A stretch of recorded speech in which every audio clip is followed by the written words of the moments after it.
Knock, knock. Who's there? Horror comedy. That's not funny. But we'll talk about what is funny on the Horror Movie Syllabus.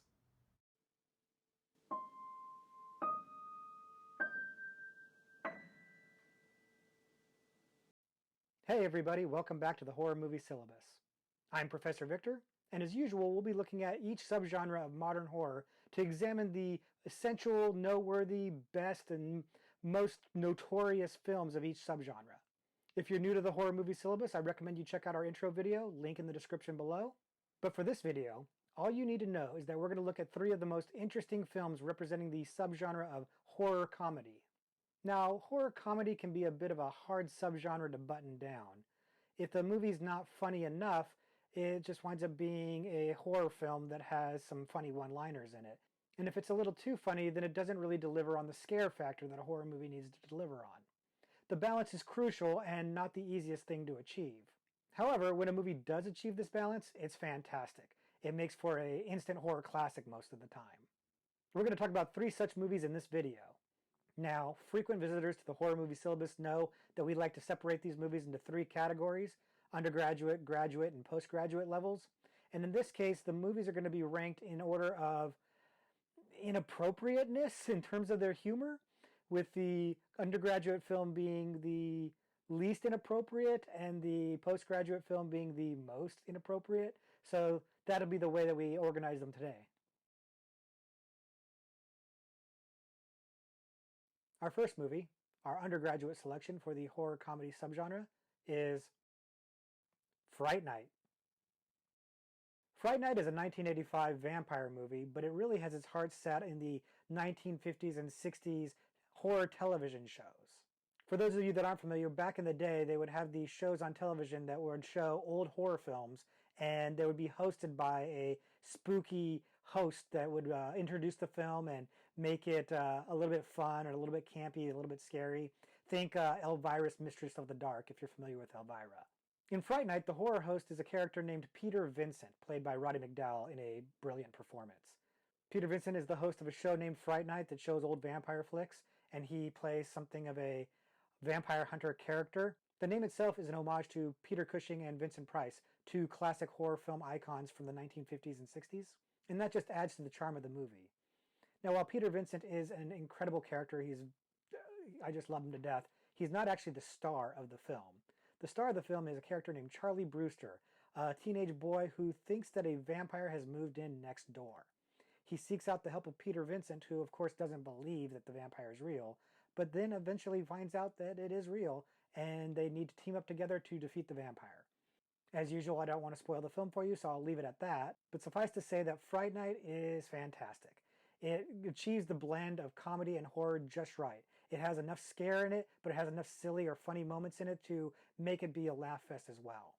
I generally think that this is a pretty good film for kids, although there are some sexual themes in the movie, so maybe not for younger kids. As usual, I'll defer to the parents on this one. I'm not going to try to parent your kids for you. But I think I saw this when I was pre-teen, so if that gives you an idea of when a good time to let the kids see it, I turned out just fine. Fright Night has gone on to be something of a horror classic, although it's never really gotten the reputation that other more mainstream horror films have gotten. It had a sequel a couple of years ago that nobody bothered to see, and then it had a remake done a couple of years ago that was actually surprisingly good. It starred Colin Farrell as the vampire and the gone too soon Anton Yelchin as Charlie, and it's actually really entertaining.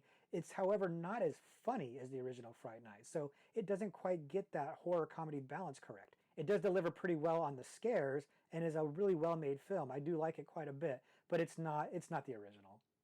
If you haven't seen the 85 version of Fright Night, I highly recommend it. It's just a charming, fun, spooky vampire flick that I absolutely love.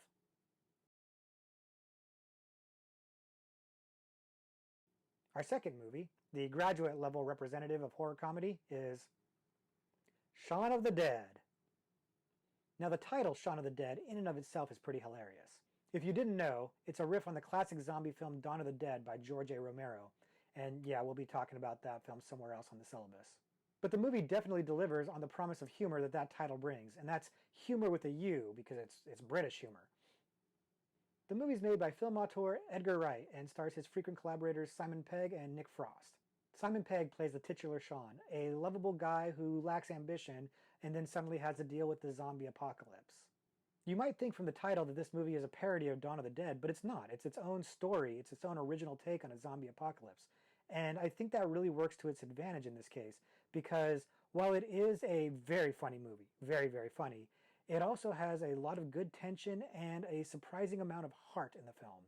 There are scenes that I obviously won't spoil here that are really touching, and you'll really feel it if you let yourself get emotionally connected to the characters. I had high expectations for this film coming in, partly because the trailer was really, really funny. There was one scene in particular that had Simon Pegg and Nick Frost trying to fend off a zombie by throwing vinyl records at its head, and they're flipping through their record collection, specifically their Prince records, and they're deciding that some of these records are too good to throw at the zombie. Sign of the Times, Purple Rain, definitely can't throw those. But Batman soundtrack, sure. That had me right there. I knew I had to see the movie, and it didn't disappoint. If anything, it exceeded the expectations. Shaun of the Dead is a crowd favorite. It's a fan favorite. I highly recommend it. I do not think you'll be disappointed at all. It's got a little bit of gore in there, so be aware of that, but absolutely brilliant film. Definitely check it out.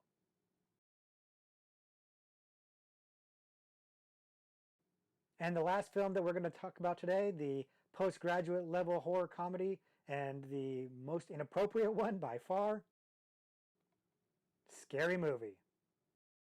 Now, I know I said at the beginning of this video that horror comedy is a very hard balance to achieve. You got to have the right amount of horror and the right amount of comedy. This movie does not actually achieve that. It's pretty much all comedy. There's not really a lot of horror to be spoken of in this film. That said, it is an incredibly funny parody of a great horror film called Scream, which we will be talking about in another video on the Horror Movie Syllabus. It also parodies some other horror films of the 90s, which we will also talk about on the syllabus, but it primarily focuses on Scream, and it does it in a really, really clever way. Sure, there are a bunch of broad jokes and crass humor, but if you're really familiar with Scream, if you've seen it a lot, and I have, they make fun of a lot of little details in the movie as well. I think one of my favorite moments in the movie is when Anna Faris, playing Neve Campbell's character from Scream, mocks the way Neve Campbell runs. It gets me every time. I can't stop laughing every time I see that. Now, as I mentioned, this movie is very inappropriate. It has a lot of adult humor, which is ironic in a way, considering that it's got a lot of childish humor as well. That said, a lot of the movie's humor is very, very NC-17. Definitely not for kids. So you want to be aware of that if you're watching the movie. It should also be noted that the movie is inappropriate in a lot of other ways that modern audiences might not be too comfortable with. It makes a lot of arguably inappropriate joke about women, men, the homeless, the mentally challenged, the disabled, teachers,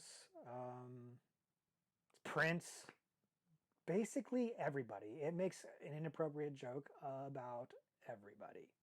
Now, interestingly, you could say a lot of older horror films have the same problem. A lot of the content doesn't really sit so comfortably with us in this modern age, but Scary Movie is pretty blatant in a lot of its humor, so I just want to give everybody a heads up that it's wildly inappropriate. But it's really funny. At least I think it's really funny. I hope you think it's funny too. If you guys check it out and you think it's funny, let us know. And if you don't think it's funny, also let us know in the comments below.